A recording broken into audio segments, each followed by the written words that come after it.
The essence of this is to join in the state of presence. So it's not the words, it's the stillness.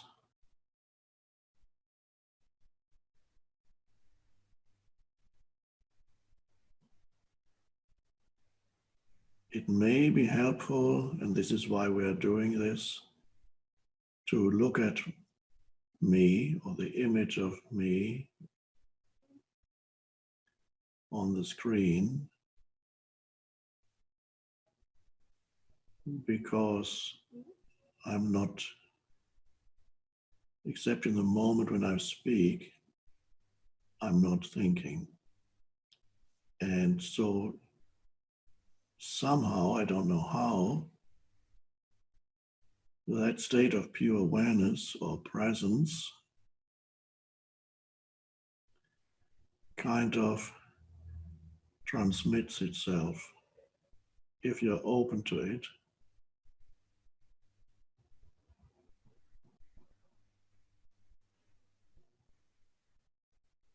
when you look at somebody, when you are with somebody who is in that state of presence, then it's easier for you to be present. When you're with somebody who is immersed in thought activity, identified with thinking, then it's more challenging for you to be present. Still possible, but then the danger is that you may be pulled into the same vibrational frequency, so to speak, of identification with thinking and lose yourself in it.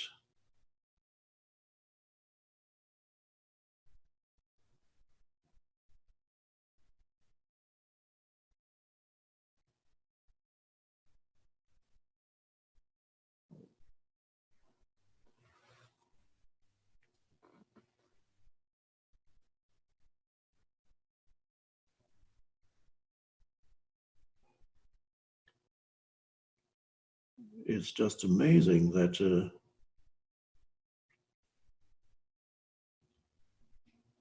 it's not yet common knowledge that such a state of consciousness that we call presence or awareness, that it even exists or is possible, that it is the secret dimension of consciousness, because very few people seem to know about it and it's not in the mainstream culture. All that's been there in the teaching of the ancient spiritual teachers, it's the essence of their teaching, and yet misunderstood.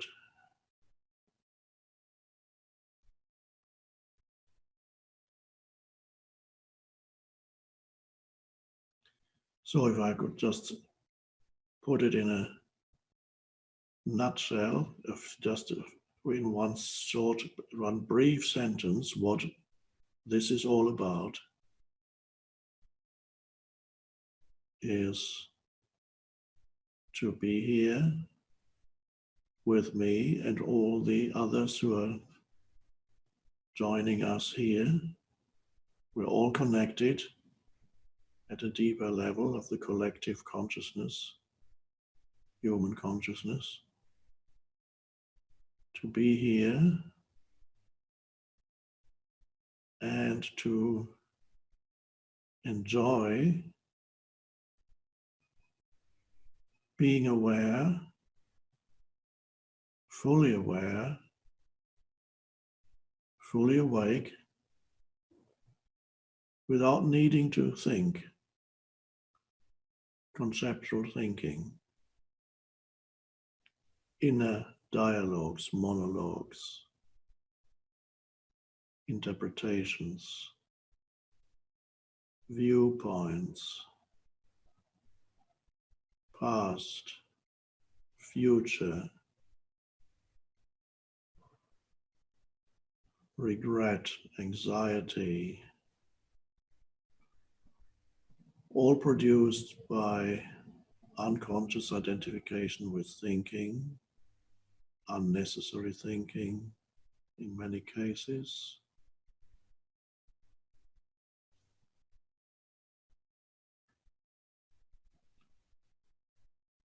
If thoughts come in while we sit here together,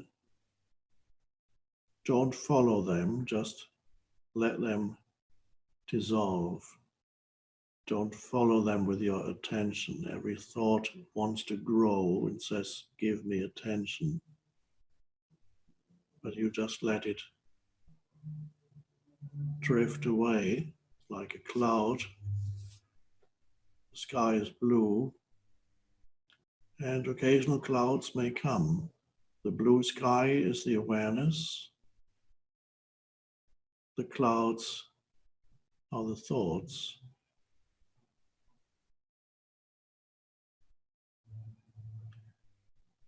Now, I'm here to help you free yourself from unconscious,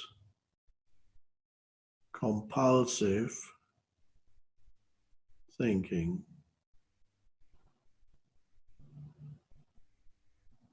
And then you can do some real thinking that is effective and when it's needed.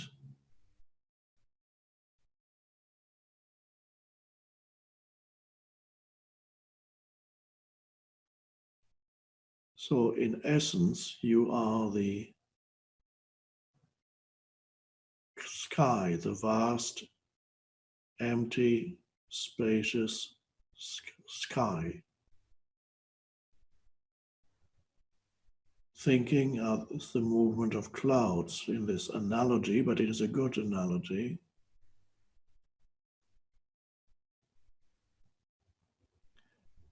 Now, if there were so much thinking in you that we could compare it to a sky that is totally covered in clouds,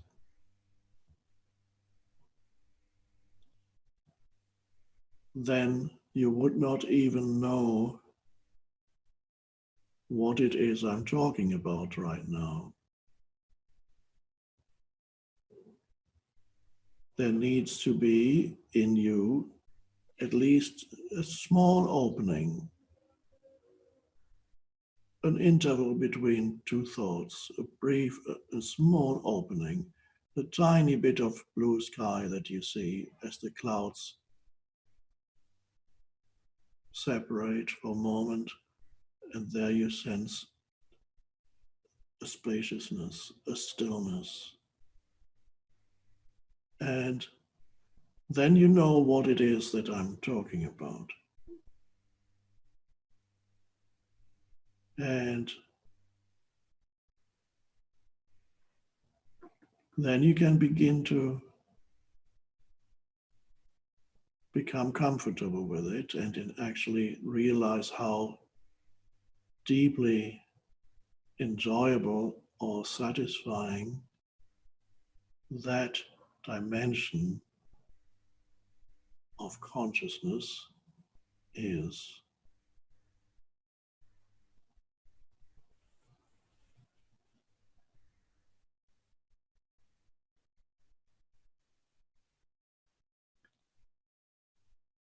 It frees you not only from compulsive thinking, which is a dreadful affliction.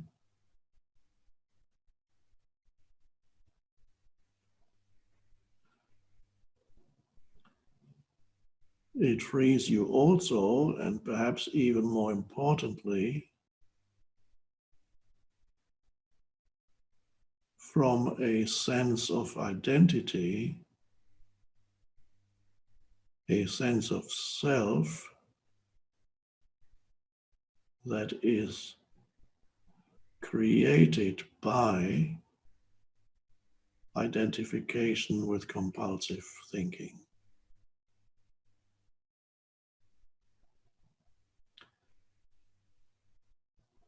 A sense of identity that is derived from thought.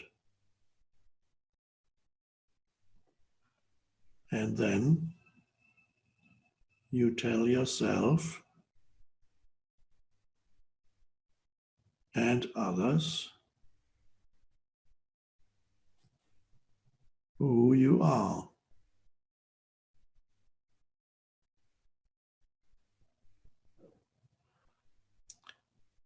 That is connected with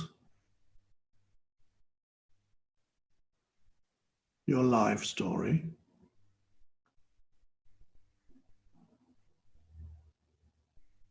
a narrative in your mind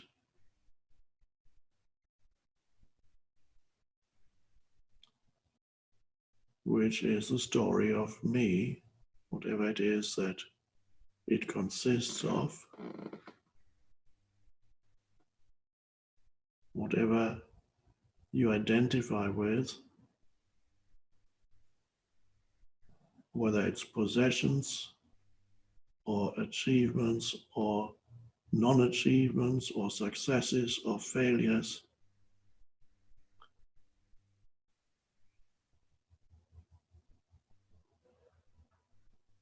Whether you are proud or ashamed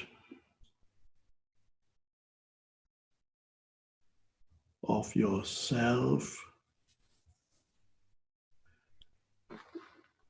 it all comes down to thought forms that you confuse with who you are. Even material possessions.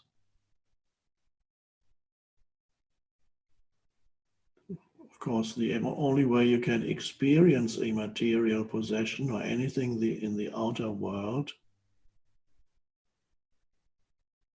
is as a thought form. It gets translated, your sense perceptions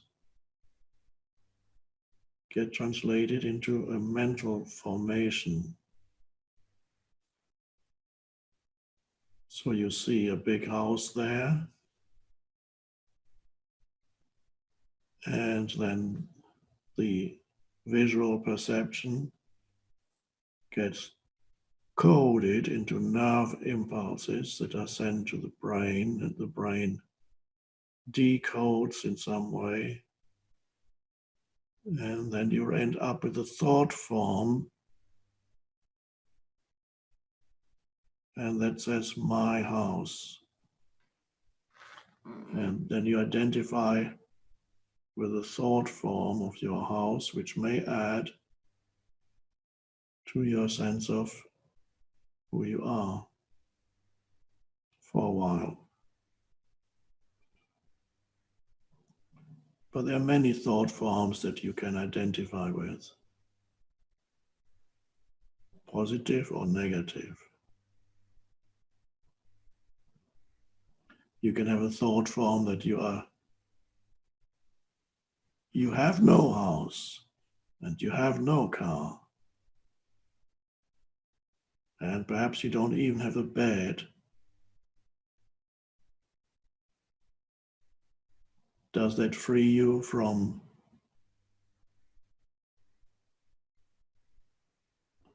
self-identification? Well, it frees you from self-identification with a certain type of thought form that corresponds to physical things.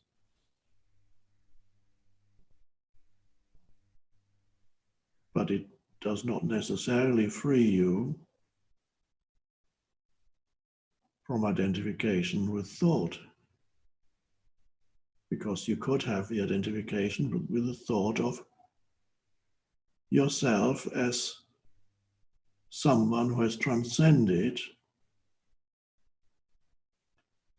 identification with possessions, is therefore spiritually superior to all these unconscious people who live in their big houses and drive their big cars, you have risen above it. A subtle form of also of fictitious self, a subtle form of ego. You have to be very careful of any kind of conceptual identity. It's always derived from thought.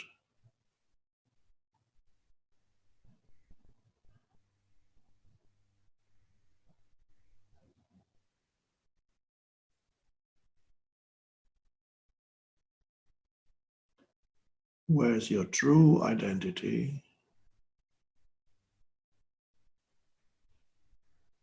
is non-conceptual, cannot be found in any thought that you have about yourself.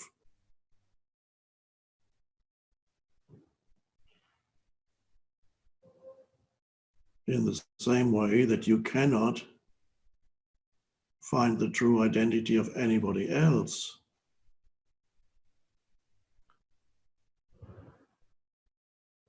through conceptualization, thinking about them.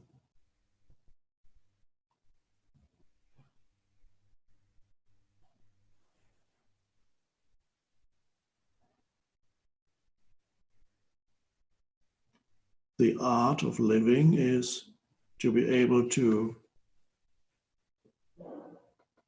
function in the realm of thought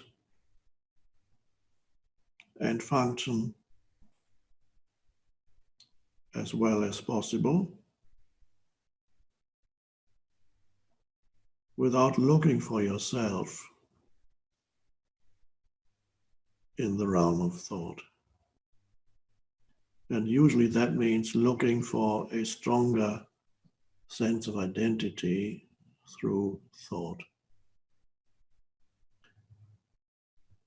which, for example, you create by having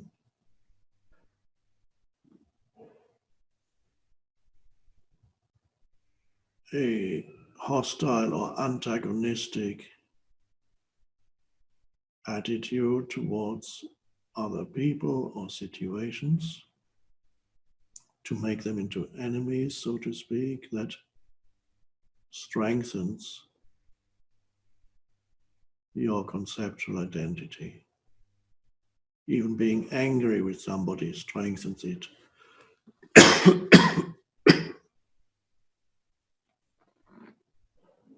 You can see how the ego can get inflated when you're angry with somebody or you observe somebody who is angry.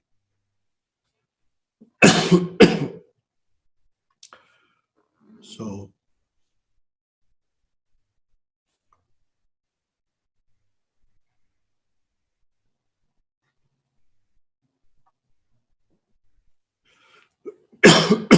this is all part of a live event. Can't cut it out. And that's good.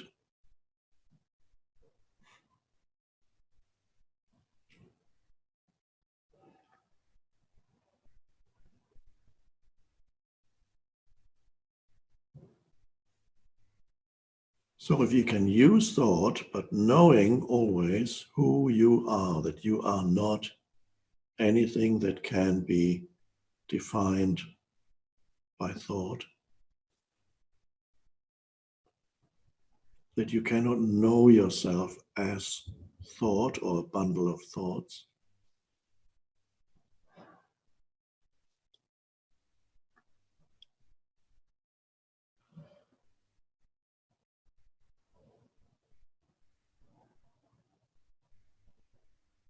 And so we are here to deepen your knowledge of yourself as awareness, as consciousness. And that's nothing to do with conceptual knowledge. You can't break it down into bits and pieces.